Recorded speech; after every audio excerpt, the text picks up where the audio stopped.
मध्य प्रदेश में एक शहर है धार, जो बीते कुछ समय से लगातार चर्चा के केंद्र में बना हुआ है। आमतौर पर शांत रहने वाला यह शहर जिस चीज़ को लेकर हालिया दिनों में गहमा गहमी की चर्चा में बना हुआ है, वह है एक मस्जिद, कमाल मौला मस्जिद। कहा जाता है कि जिस जगह पर इस मस्जिद का निर्माण हुआ है, कभी वहाँ देवी सरस्वती का मंदिर हुआ करता था, जिसे भोजशाला कहा जाता था। हालांकि 12वीं-13वीं सदी में इस मंदिर को तबाह कर दिया गया और इसी जगह पर एक मकबरा और उसके करीब मस्जिद का निर्माण हुआ। ऐसा नहीं है कि मंदिर मस्जिद को लेकर धार में यह तनाव किसी नए आंदोलन की उपज है। इसका इतिहास उठाकर देखा जाए तो सामने आता है कि मंदिर के ऊपर बनी मस्जिद को लेकर हिंदू समुदाय लंबे समय से विरोध करता रहा है और यहाँ पूजा स्थल को दोबारा स्थापित करने की मांग भी उठती रही है। वहीं मुस्लिम पक्ष का कहना है कि जिस जगह पर मस्जिद बनी है, वहाँ मंदिर होने का या इसे ध्वस्त करे जाने का कोई भी ऐतिहासिक सबूत नहीं मिलता है। ऐसे में ये जानना अहम है कि धार में जिस भोजशाला को लेकर विवाद की स्थिति बनी है, उसका इतिहास क्या है। दिल्ली सल्तनत से लेकर मुगल काल और फिर अंग्रेजों के समय से लेकर आज़ादी के बाद तक कैसे मंदिर मस्जिद को लेकर हिंदू मुस्लिम पक्ष कब आमने सामने आ गए, इस मुद्दे पर राजनीति कैसे और कब शुरू हुई, करीब 1000 साल पहले बने इस मंदिर को लेकर विवाद की मौजूदा स्थिति क्या है, भारत की पुरातत्व सर्वेक्षण एजेंसी यानी ASI का इस ढांचे को लेकर क्या कहना है, कोर्ट में इस मामले में कब कब क्या क्या हुआ, आइए जानते हैं। नमस्कार, मेरा नाम है संध्या और आप देख रहे हैं अमर उजाला। सबसे पहले आपको लोकेशन बता देते हैं। तो धार की बात करें तो ये मध्य प्रदेश की राजधानी भोपाल से करीब 250 किलोमीटर और भारत की राजधानी दिल्ली से इसकी दूरी करीब 833 किलोमीटर है।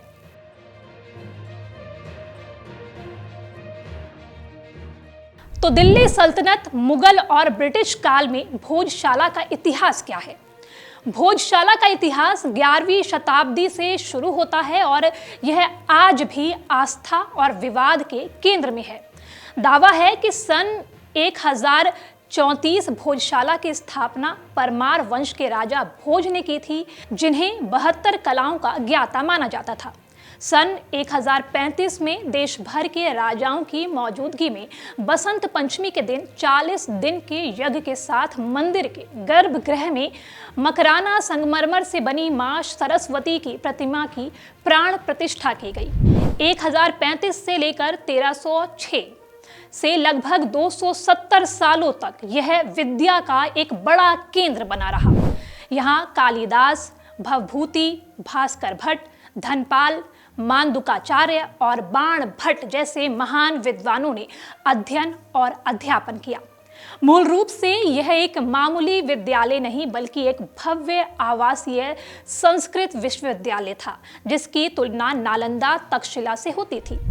13वीं से 16वीं सदी में इस्लाम शासन के दौरान कैसे बदली ये जगह। साल 1269 में अरब मुल्क के कमाल मौलाना धार आकर बसे।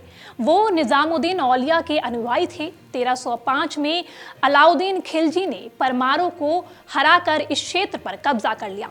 इस दौरान कई हिंदू मंदिरों को नुकसान पहुंचा, इसमें भोजशाला भी शामिल है।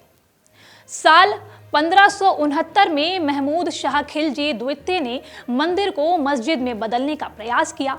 खिलजी द्वितीय ने परिसर के पास ही कमाल मौलाना का मकबरा बनवाया। इसी वजह से मुस्लिम समुदाय इसे कमाल मौलाना मस्जिद कहता है। अब चलते हैं ब्रिटिश काल में और जानते हैं सरस्वती प्रतिमा का विवाद। 1875 ब्रिटिश अधिकारी विलियम किनकेड ने यहाँ खुदाई करवाई। माना जाता है इसी दौरान भोजशाला की जमीन से देवी वाग देवी की प्रतिमा निकली, जिसे किनकेड लंदन ले गए। यह मूर्ति आज भी ग्रेट रसल स्ट्रीट लंदन में स्थित ब्रिटिश संग्रहालय में मौजूद है। 1902 रॉयल एशियाटिक सोसाइटी में प्रकाशित माइकल विलीस के एक रिसर्च पेपर धार, भोज और सरस्वती के मुताबिक भोजशाला शब्द का इस्तेमाल पहली बार जर्मनी आधारित एक भारतविद एलोइस एंटोन फ्यूहर की तरफ से किया गया था, जो कि 1893 में भारत आए थे और भारतीय पुरातत्व विभाग के लिए काम करते थे।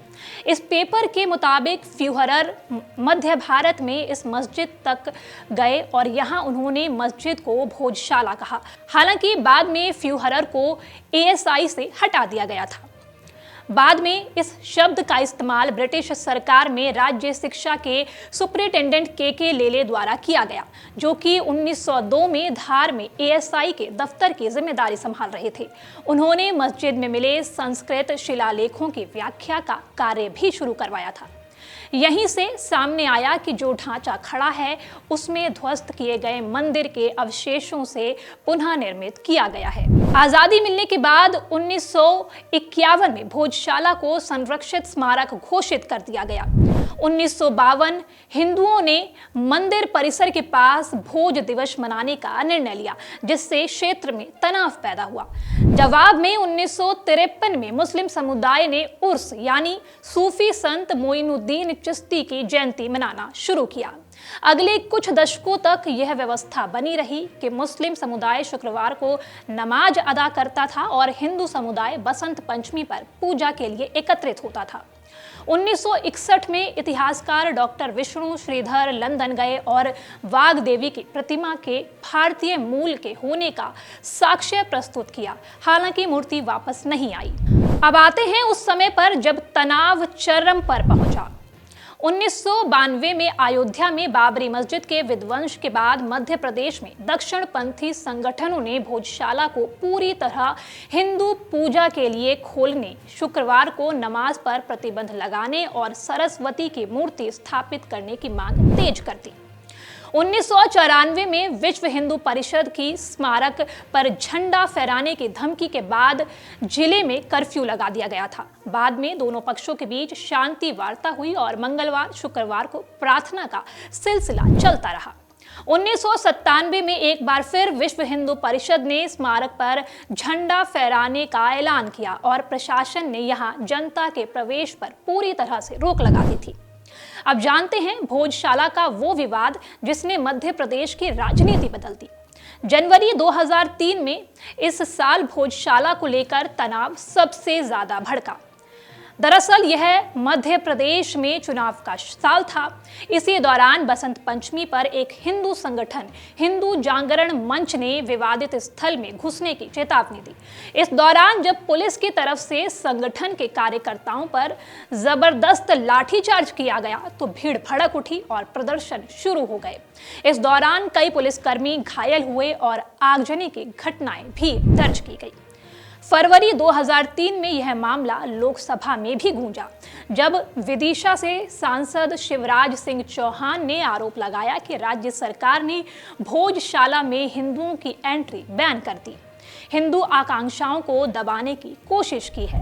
मार्च 2003 में प्रधानमंत्री अटल बिहारी वाजपेयी के नेतृत्व वाली NDA सरकार में केंद्रीय पर्यटन मंत्री जगमोहन मल्होत्रा ने वहां के मुख्यमंत्री दिग्विजय सिंह की कांग्रेस सरकार को सलाह दी कि वो हिंदुओं को सूर्योदय से सूर्यास्त तक प्रार्थना करने की इजाजत दे और मुसलमानों को शुक्रवार को 1 बजे से 3 बजे तक प्रार्थना करने दे। हालांकि यह फॉर्मूला कांग्रेस के तय फॉर्मूले से अलग था, जिसके तहत हिंदुओं को सिर्फ मंगलवार को भोजशाला परिसर में 2 घंटे के लिए प्रार्थना की अनुमति थी। इस तरह 2003 के चुनावी साल में भोजशाला का मुद्दा भाजपा के लिए चुनाव अभियान का मुद्दा बन गया। मध्य प्रदेश के लिए भाजपा की प्रचार अभियान की प्रमुख उमा भारती ने इसे केंद्र में रखते हुए दिग्विजय सिंह सरकार पर जबरदस्त निशाने साधे। इस प्रचार अभियान का असर मध्य प्रदेश की राजनीति में इस कदर पड़ा कि दिग्विजय सिंह सरकार के हाथ से सत्ता फिसल गई। इस तरह दिसंबर 2003 में मध्य प्रदेश में भाजपा की सरकार का गठन हुआ और अपनी कोशिशों के लिए उमा भारती को मिला मुख्यमंत्री पद। धार स्थित भोजशाला का मुद्दा राजनीति के लिए कितना अहम है, इसका अंदाजा इस बात से लगाया जा सकता है कि 2022 में मुख्यमंत्री शिवराज सिंह चौहान की भाजपा सरकार ने दावा किया था कि वह ब्रिटिश संग्रहालय से देवी सरस्वती की मूर्ति वापस लेकर रहेंगे। यह मुद्दा 2024 के आम चुनाव में भी गूंजा, खासकर धार लोकसभा क्षेत्र में। सवाल यह है कि इतना पुराना मुद्दा एक बार फिर विवादों के केंद्र में आकर क्यों खड़ा हो गया है। हाई कोर्ट का आदेश 11 मार्च 2024 को मध्य प्रदेश हाई कोर्ट की इंदौर पीठ ने जनहित याचिका पर सुनवाई करते हुए एएसआई को पूरे परिसर का वैज्ञानिक सर्वेक्षण करने का निर्देश दिया। इस याचिका में एएसआई के 7 अप्रैल 2003 के उस आदेश को चुनौती दी गई थी जिसके तहत हिंदुओं को मंगलवार को पूजा और मुसलमानों को शुक्रवार को नमाज की अनुमति दी गई थी। एएसआई के सर्वेक्षण रिपोर्ट ने 15 जुलाई 2024 को अदालत में अपनी 2000 से अधिक पन्नों की रिपोर्ट पेश की। इस रिपोर्ट में यह निष्कर्ष निकाला गया कि मौजूदा ढांचा पहले से मौजूद मंदिरों के हिस्सों का उपयोग करके बनाया गया था। एएसआई के मुताबिक इस संरचना में लाल पत्थर के नक्काशीदार खंभों वाला एक बड़ा सभा कक्ष और बीच में एक यज्ञ कुंड था। साथ ही यहाँ मिले शिलालेखों में संस्कृत वर्णमाला व्याकरण के नियम और कर्पूर मंजरी नामक नाटक के अंश मिले हैं। सर्वेक्षण के मुख्य निष्कर्ष में बताया गया कि खुदाई और जांच के दौरान मिले अवशेष परमार काल के हैं। एएसआई ने पाया कि खंभों और दीवारों पर मौजूद मानवीय और पशु आकृतियों को जानबूझकर मिटाया और खराब किया गया था। इसके अलावा वहां से संस्कृत और प्राकृत में शिलालेख मिले हैं जिनमें से एक परमार वंश के राजा नरवर्मन का उल्लेख करता है। रिपोर्ट में यह भी उल्लेख किया गया है कि वहां मिले साहित्यिक ग्रंथों और शिलालेख और वास्तुशिल्प अवशेष संकेत देते हैं कि इस स्थल पर साहित्यिक और शैक्षिक गतिविधियों से जुड़ी एक बड़ी संरचना मौजूद थी। सुप्रीम कोर्ट में चुनौती। एएसआई के सर्वेक्षण के आदेश को मौलाना कमालुद्दीन वेलफेयर सोसाइटी ने सुप्रीम कोर्ट में चुनौती दी थी। सर्वोच्च न्यायालय ने 1 अप्रैल 2024 को निर्देश दिया था कि सर्वे के नतीजों पर कोई कार्रवाई नहीं की जानी चाहिए और कोई भी खुदाई नहीं की जानी चाहिए जिससे जगह का स्वरूप बदल जाए। हालांकि विवाद तब और गहरा गया जब हिंदू संगठनों ने इस रिपोर्ट के आधार पर मस्जिद को बंद करने और वहां सरस्वती की प्रतिमा स्थापित करने की मांग तेज कर दी। अब इस बार बसंत पंचमी भी 23 जनवरी यानी शुक्रवार के दिन है। ऐसे में सुप्रीम कोर्ट के निर्देश के बाद ये एक बार फिर चर्चा में आ गया है। दरअसल सुप्रीम कोर्ट ने बसंत पंचमी के दिन धार में विवादित भोजशाला में सूर्य उदय और सूर्यास्त तक हिंदुओं को प्रार्थना करने की अनुमति दी है। सुप्रीम कोर्ट ने मुस्लिम पक्ष को भी शुक्रवार को दोपहर 1 बजे से लेकर 3 बजे तक नमाज पढ़ने की इजाजत दी है। सुनवाई के दौरान सुप्रीम कोर्ट ने कहा, हम दोनों पक्षों से अपील करते हैं कि वे आपसी सम्मान और सहयोग बरकरार रखें। सुप्रीम कोर्ट ने राज्य और जिला प्रशासन को कानून व्यवस्था बनाए रखने की हिदायत दी। मुख्य न्यायाधीश जस्टिस सूर्यकांत, जस्टिस जयमौल्या बागची और जस्टिस विपुल पांचोली की पीठ ने कहा कि बसंत पंचमी के दिन दोपहर 1 बजे से 3 बजे के बीच नमाज के लिए आने वाले मुस्लिम समुदाय के लोगों की संख्या जिला प्रशासन को बता दी जाए। प्रशासन कानून व्यवस्था बनाए रखने के लिए भोजशाला आने वालों के लिए पास जारी कर सकता है और आने जाने के लिए अलग रास्ता तय कर सकता है ताकि नमाज पढ़ी जा सके। उसी तरह से हिंदू पक्ष को परिसर के भीतर ही अलग जगह मुहैया कराए जाए ताकि वे बसंत पंचमी पर अपने पारंपरिक अनुष्ठान कर सकें या कोई और सही तरीका अपनाया जा सकता है। तो ये थी धार की भोजशाला से जुड़ी पूरी कहानी, इतिहास से लेकर आज के अदालती फैसलों तक। इस वीडियो में इतना ही। आप देखते रहिए अमर उजाला। आपके राज्य की खबरें, आपके शहर की खबरें सबसे पहले जानने के लिए देखते रहें अमर उजाला। चैनल को सब्सक्राइब जरूर कर लें और पाएं हर अपडेट।